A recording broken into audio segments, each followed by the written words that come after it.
الحمد للہ رب العالمین الصلاۃ والسلام علی خاتم النبیین اما بعد فاعوذ باللہ من الشیطان الرجیم بسم اللہ الرحمن الرحیم۔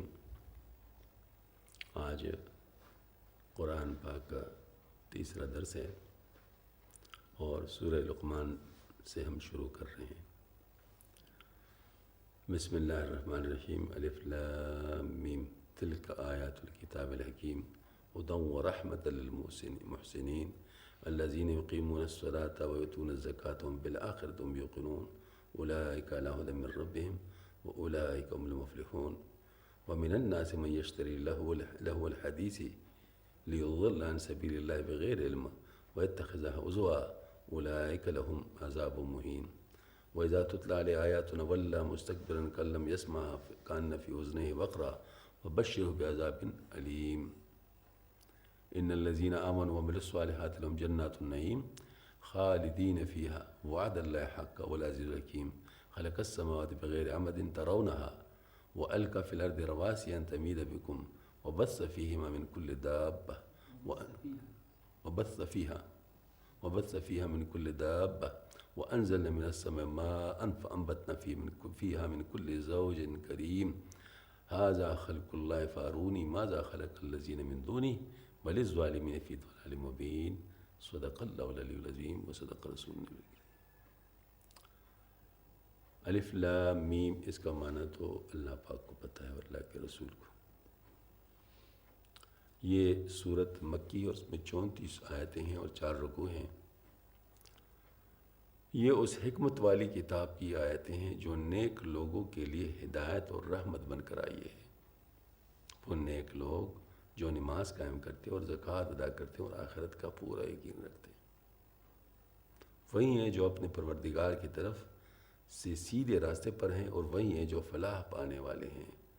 اور کچھ لوگ وہ ہیں جو اللہ سے غافل کرنے والی باتوں کی خریدار بنتے ہیں تاکہ ان کے ذریعے لوگوں کو بے سمجھے بوجھے اور اللہ کے راستے سے بھٹکائیں اور اس کا مذاق اڑائیں۔ ان لوگوں کو وہ عذاب ہوگا جو ذلیل کر کے رکھ دے گا۔ اور جب ایسے شخص کے سامنے ہماری آیتیں پڑھ کر سنائی جاتی ہیں تو پورے تکبر کے ساتھ منہ موڑ لیتا ہے جیسے انہیں سنا ہی نہیں، گویا اس کے دونوں کانوں میں بہرا پن ہے، لہٰذا اس کو ایک دکھ دینے والے عذاب کی خوشخبری دو۔ اللہ اکبر۔ تو جیسا کہ اوپر کی صورت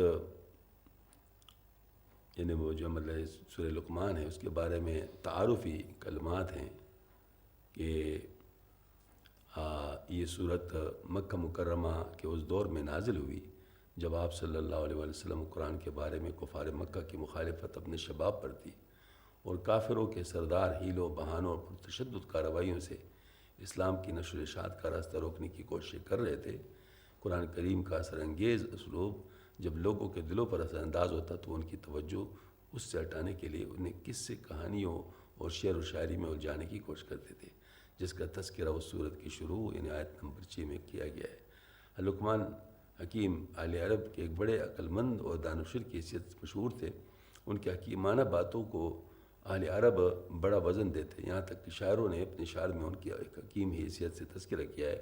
قرآن کریم نے اس صورت میں یہ واضح فرمایا کہ لقمان جیسا حکیم و دانشور جن کی عقل و حکمت کا تم بھی لوح مانتے ہو وہ بھی توحید کے قائل تھے، اور انہوں نے اللہ تعالیٰ کے ساتھ کوئی شریک ماننے کو ظلم عظیم قرار دیا ہے، اور اپنے بیٹے کو وصیت کی تھی کہ تم کبھی شرک مت کرنا۔ اور ضمن میں اس صورت نے ان کی اور بھی کئی قیمتیں نصیحتیں ذکر فرمائی جو انہوں نے اپنے بیٹے کو کی تھی۔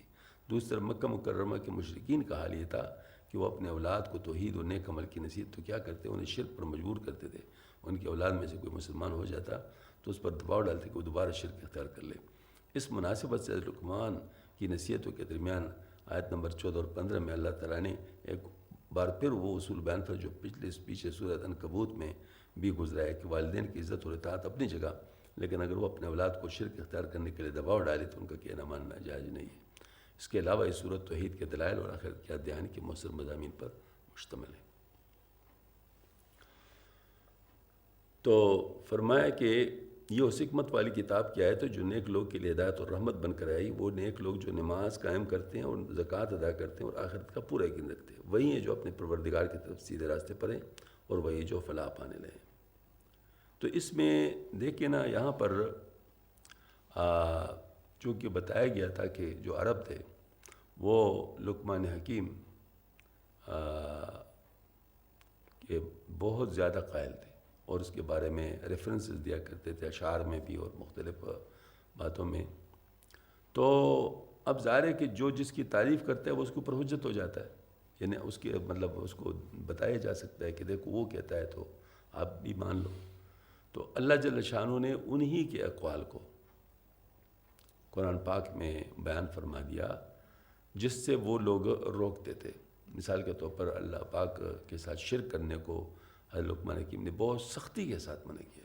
اپنے بیٹے کو فرمایا ان الشرک لظلم عظیم، بے شک شرک جو ہے یہ ظلم عظیم ہے. یہ ظلم عظیم کیا ہوتا ہے، ظلم کیا ہوتا ہے؟ اصل میں یہ بھی ذرا سمجھنے کی بات ہے. عموماً اکثر لوگ کسی کو مارنے کو، کسی کو تکلیف دینے کو اس کو ظلم سمجھتے ہیں.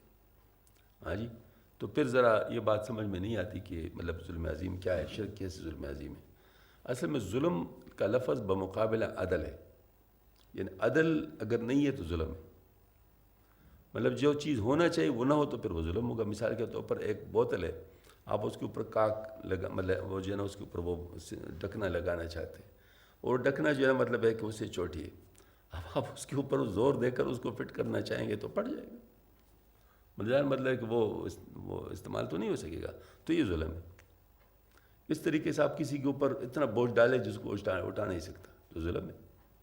ہاں جی، آپ کسی کو مطلب جو ہے نا وہ اتنا تنگ مطلب اتنا جو ہے نا اس کو کر لے یعنی جس کو کہتے ہیں نا وہ کہ وہ جو ہے نا وہ اس کے بس میں نہ ہو اس کو، یعنی مطلب کام اتنا دے دے تو ظاہر ہے وہ ظلم ہوگا. تو اس طریقے سے مطلب یہ ہے کہ جو شرک ہے وہ اس لیے ظلم ہے کہ توحید اصل ہے اور عین عدل ہے، کیونکہ انسان کا جو عقل ہے وہ توحید ہی کو صرف قبول کر سکتی ہے. کہ جیسے کہ مثال کے طور پر ایک شخص ہے، وہ دیکھتا ہے کہ سارے کام بالکل ایک منظم طریقے سے ہو رہے ہیں اور ساری چیزوں میں کوئی آپس میں وہ مطلب خلاف نہیں ہو رہا اور ہر ایک اپنے اپنے طریقے پہ چل رہا ہے، تو ان سب کا صرف ایک اگر یعنی فائل ہو پھر یہ کام ہو سکتا ہے. کیونکہ اگر مختلف فائل تو مختلف طریقوں سے ان چیزوں کو چلاتے تھے، چلا رہے ہوتے تو پھر کام مثال کے طور پر یعنی وہ ایک شخص ہے، وہ سارا نظام خود چلا رہے ہیں اور ہے بہت منظم طریقے سے اس کو چلا رہے ہیں اور ساری چیزوں پر اس کو کنٹرول ہے، تو کیا وہ ایکسیڈنٹ ہونے دے گا؟ نہیں ہونے دے گا. لیکن اگر مختلف لوگ چلا رہے ہوں تو پھر امکان بہت زیادہ بن جاتا ہے کہ وہ ایکسیڈنٹ وغیرہ ہو. تو اسی طریقے سے یہ سارا نظام کائنات کا جو ایک ترتیب سے چل رہا ہے یہ گواہی دے رہا ہے کہ اس کا فائل واحد حقیقی ہے. تو اگر کوئی اس کو کسی اور کو بھی اس کے ساتھ شریک کرتا ہے تو یہ ظلم ہے. ایک بات. دوسری بات، یہ ظلم نہیں ہے کہ جس چیز کو آپ خود بنائیں پھر آپ اس سے آزاد طلب کریں. مطلب ظاہر تو یہ مطلب ظاہر وہ ظلم ہو گیا. اور اگر کوئی کہتا ہے نہیں یہ سفارش ہے، مطلب ہم تو یہ نہیں کہتے، تو آپ کے پاس کون سی دلیل ہے کہ وہ سفارش کرے گا؟ آپ کو مطلب کسی نے نوٹیفائی نہیں کیا، کسی نے بتایا نہیں، تو آپ اپنی طرف سے کیوں کر رہے ہیں؟ تو یہ ظلم نہیں ہے. ہاں جی، اس طریقے سے مطلب یہ ہے کہ آپ جو یعنی ایک بات ہے کہ کوئی دروازہ بند ہوتا کسی کا، مثال کے طور پر آپ ان سے مانگتے تو ان کا دروازہ کھلا ہے، لیکن اللہ تعالیٰ سے مانگتے اللہ کا دروازہ نعوذ باللہ من ذالک کھلا نہیں، تو مطلب ظاہر کوئی بات جو ہے نا وہ اس کی. لیکن یہاں پر تو بات یہ ہے کہ اللہ پاک کا دروازہ کھلے، ان کے دروازے تو ہے ہی نہیں، تو ظلم نہیں ہے تو کیا ہے؟ آج تو اس وجہ سے ان تمام باتوں کے عنوان سے شرک جو ہے نا وہ ظلم بنتا ہے اور ظلم عظیم بنتا ہے، کیونکہ تمام ظلم پھر اسی سے نکلتے ہیں. کیوں؟ وجہ کیا ہے؟ دیکھو جو بھی ظلم کرتا ہے مثال کے طور پر تو کیوں کرتا ہے؟ مثال کسی کو مارتا ہے تو کیوں مارتا ہے؟ وہ اپنے نفس کی وجہ سے مارتا ہے نا یہ بات. تو نفس کو اس نے الہ بنا دیا نا، تو نفس کو اللہ کے ساتھ شریک کر دیا نا. ماننا کس کا چاہیے تھا؟ اللہ تعالیٰ کا ماننا چاہیے تھا، لیکن اس نے اپنے نفس کو مان لیا تو ظلم اس سے نکلا یا نہیں نکلا؟ تو اگر توحید انسان صحیح معنوں میں جس کو توحید افعالی کہتے ہیں وہ اگر کسی کو نصیب ہو جائے تو ظلم کر ہی نہیں سکتا. اس کو تو پتہ ہوتا ہے کہ میرا سارا کچھ اللہ تعالیٰ کے ہاتھ میں ہے اور کوئی اور جو ہے نا مطلب بچانے والا نہیں ہے اس سے. تو اس صورت میں وہ جو ہے نا یعنی اللہ پاک کی بات مانے گا. جب اللہ کی بات مانے گا اور نفس کی بات نہیں مانے گا، نفس کو درمیان میں نہیں لے گا تو ظلم کر ہی نہیں سکتا. یہ والی بات. تو اس طرح جو ہے نا مطلب یہ ہے کہ اگر کوئی شخص شرک کرتا ہے تو وہ ظلم عظیم ہے، اس معنی میں یہ فرمایا کہ جو شرک، تو یہ باتیں جب یعنی کوئی شخص اس کے خلاف کرتا ہے اور شرک کرتا ہے، اور لقمان حکیم علیہ السلام جو ہے نا مطلب اس سے اپنے بیٹے کو منع فرماتے کہ ظلم عظیم ہے، تو پھر یہ ان کو آئینہ دکھا دے گی تم کس کھاتے میں ہو، کہاں پر ہو، یہ ان کو یہ بات سمجھا دیا گیا۔ تو بعض لوگ اسلام کو بھی قبول کرتے، کافروں کے سردار صورت حال کو اپنے لیے خطرہ سمجھتے، اس لیے وہ چاہتے کہ قرآن کریم کے مقابلے میں کوئی دلچسپ صورت پیدا کرے کہ لوگ قرآن کریم کو سننا بند کرے۔ اسی کوشش میں مکہ مکرمہ کے ایک تاجر نذر بن حارث جو اپنی تجارت کے لیے غیر ملکوں کا سفر کیا کرتا تھا، ایران سے وہاں کے بادشاہوں کی قصوں پر مشتمل کتاب خرید لایا، اور بعض روایت میں ہے کہ وہاں کے ایک گانے والی کنیز بھی خرید کر لایا، اور لوگوں سے کہا کہ محمد صلی اللہ علیہ وسلم تمہیں عاد و سمود کے قصے سناتے، میں تمہیں ان سے زیادہ دلچسپ قصے اور گانے سناؤں گا۔ چنانچہ لوگ اس کے گرد اکٹھے ہونے لگے۔ یہ آیت سوا کی طرف اشارہ کر رہی ہے، نیز اس میں اصول بھی بیان کیا کہ وہ دل بہلانے کا مشغلہ جو انسان کو اپنے دینی فرائض سے غافل اور بے پرواہ کرے ناجائز ہے۔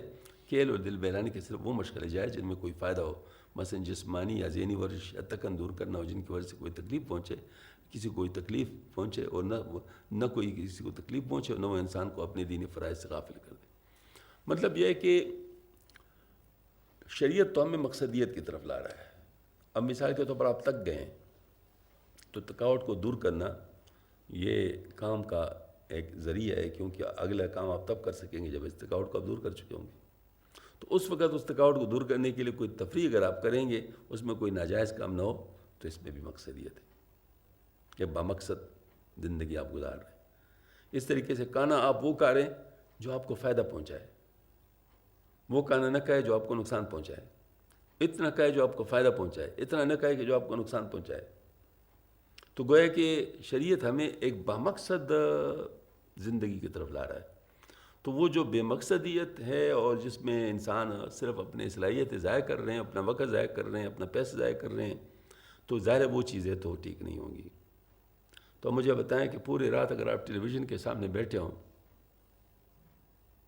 اور وہ دیکھ رہے ہوں جس سے آپ کو نہ کوئی فائدہ پہنچ رہا ہو، نہ کوئی ہاں جی، یا اس میں ایسی چیز آ رہی ہو جو جائز نہیں ہے، تو یہ لہو الحدیث ہوگا یا نہیں ہوگا؟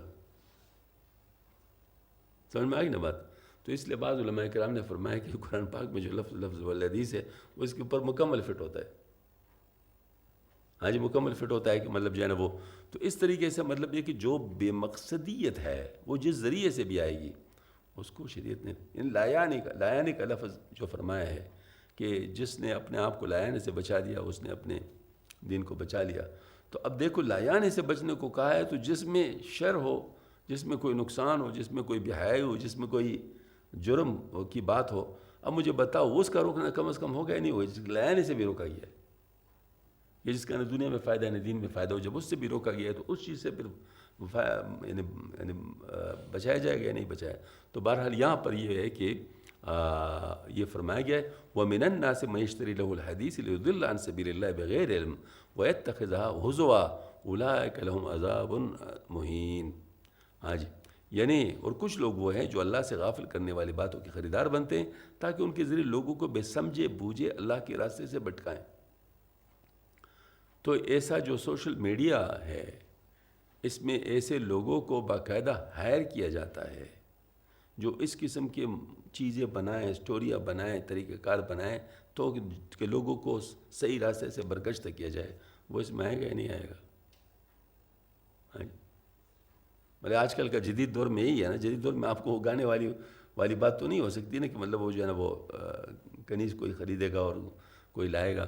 وہ تو ایک مثال ہے، وہ تو جسٹ مطلب اس کا ایک مثال ہے۔ باقی یہ ہے کہ جو اصل ہے وہ تو یہ ہے کہ کوئی بھی چیز جو دین سے برگشتہ کر رہی ہوگی وہ جو ہے نا مطلب اس میں شامل آ جائے گا۔ اور یہ بھی ضرور بات ہے کہ کچھ لوگ اپنے سوشل میڈیا کے ذریعے سے باقاعدہ اسلام کی باتوں کو مذاق بناتے ہیں، نہیں بنا اس کا مذاق اڑاتے ہیں، اس طریقے سے پیش کرتے ہیں تاکہ لوگ نعوذ باللہ من ذالک دین کا مذاق اڑائے۔ اور جب ایسے شخص کے سامنے ہماری آیتیں پڑھ کر سنائی جاتی ہے تو پورے تکبر کے ساتھ منہ موڑ لیتا ہے اور جیسے انہوں نے سنا ہی نہیں، گویا کہ اس کے دونوں کانوں میں بہراپن ہے، لہٰذا اس کو ایک دکھ دینے والے عذاب کی خوشخبری سنا دو۔ تو یہ ایسا شخص جو ہوتا ہے یہ اللہ بچائے اس سے کہ وہ صحیح باتوں کے سننے سے انکار کرتا ہے، اس وجہ سے اس کے نفس کے خلاف ہے۔ اور وہ تکبر سے منہ موڑ لیتا ہے اور بلے اس شر کی طرف متوجہ ہو جاتا ہے، تو یہ خطرناک بات ہے ان کے لیے۔ فرماتے اس کو ایک دکھ دینے والے عذاب کی خوشخبری سنا دو۔ اللہ جل شانہ ہمیں ہر قسم کے شر سے محفوظ فرمائے۔ آج کے لیے کافی، انشاءاللہ اس کا جو نصف حصہ ہے اس کی انشاءاللہ کل تشریح ہوگی۔ وآخر دعوانا الحمدللہ۔